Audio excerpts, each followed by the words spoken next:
What is the purpose of a fantasy book? I know, it is apparently a very stupid question, but maybe the answer isn't as obvious as it can seem. We live in a world where everything we do is leading to a precise purpose. We go to school to have a good job to get well paid to have a good pension, and even what we read is conditioned by this. But if you think about it, every book seems to have a purpose except for the fantasy one. Thrillers allow us to know what other people think. An essay makes us learn something. Historical novels make us know how other people lived. But when do we pick up a fantasy book? To relax is the first thing almost everyone thinks about.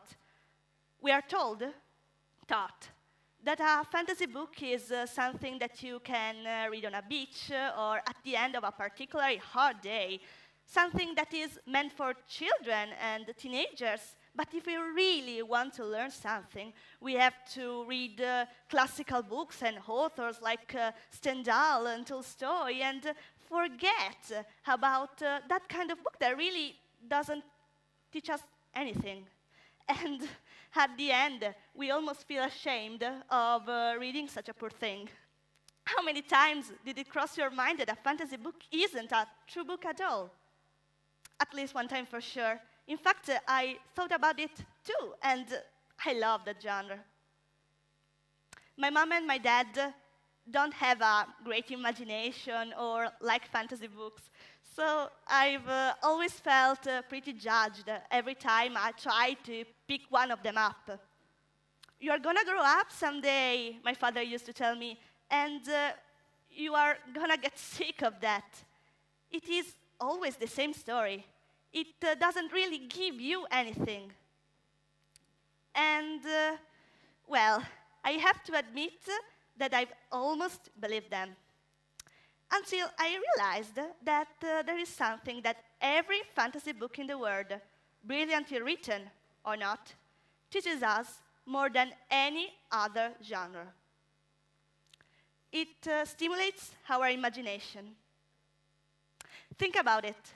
In what other way can we create such paradoxical and extravagant scenarios from nothing? The effort of making what we are reading come alive, pretty lame if we are talking about our reality, is exponentially bigger if we are talking about mythological creatures, monsters, or unrealistic landscapes. And this effort has advantages in our daily life. When we are little, everyone has imagination, even too much, like in my case. Let's just say that I dreamt a dead girl who had been shot in the head when I was like 4 years old. But when we grow up, school, work, life destroys piece by piece. The only way we can still have it is reading, imagining, and keep dreaming.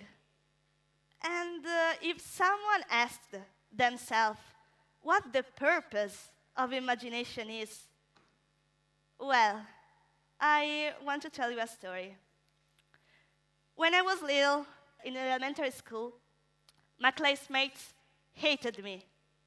They insulted me, put jokes on me, threw my things in the trash can, and when we went on a school trip, well, let's just say that I didn't want to go anywhere for months when I returned home. But now I'm here.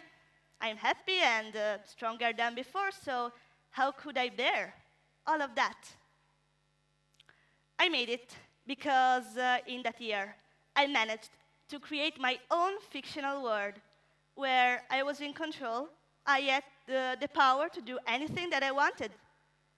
It gave me strength and confidence in myself and in my abilities.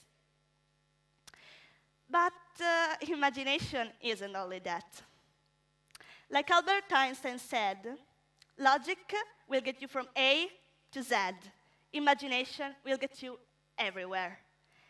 Every great discovery has been made because someone had been able to dare, had been able to imagine a project, a dream, and make it come alive. And even in our reality, big companies, public and private ones, are looking for someone who is able to think outside of their box, able to imagine unrealistic ideas and make them come alive from nothing. Imagination can open us unexpected doors, but only if we still have it. If we let it die, we will lose a great resource and chance for us and our future. So think again about that question I asked you at the beginning of this talk. What is the purpose of a fantasy book? Would you still give the same answer? Thank you.